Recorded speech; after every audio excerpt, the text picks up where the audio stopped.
But this difference between global and planet is that the kind of global age was this kind of idealized age of capitalism, international trade, the stuff we associate with the liberal free market order, and it in these issues of climate catastrophe were sort of in there, but they weren't necessarily decisive or over-determining.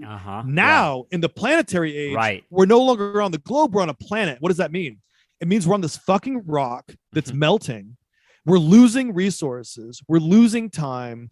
People are dying already, and they're dying for these kind of reasons that you've referred to and we've referred to in the past of externalities. Well, the externalities are now internalities to the system. And the system has to, and we all have to imagine climate catastrophe in the present as an urgent crisis and as the lead thing that's happening in the future, and that this ongoing climate catastrophe is at the center of this new system, of this new era. So when someone says, what's after neoliberalism? Part of what you're saying is, yeah, neoliberalism was part of this era of post-1945 that they call the Great Acceleration, which is just like massive population growth, the green revolution that made nitrogen-produced food, global, cheap fucking food, all these things that like has the takeoff of the species towards this 9 billion population that's probably our peak on the planet. If, you know, that's in the best possible world.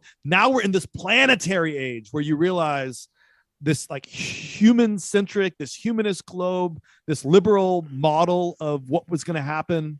It's over. Now you're on this fucking melting rock. Does that make sense? Yeah, totally. I mean, you know, it's like the era of peak planet instead of the era of peak oil. There's peak planet as well. And what I really mean by that is, you know, we're talking about what we're trying to describe. I think in this live stream, as we piece together a little bit of the puzzle, or one corner of it at least, is that the idea that, you know, this neoliberal era rested on a number of shaky, unsustainable propositions and assumptions, one of which is cheap oil, another of which is the like flow of cheap labor, you know, another is like a global finance system that manipulates all this stuff and works with the states.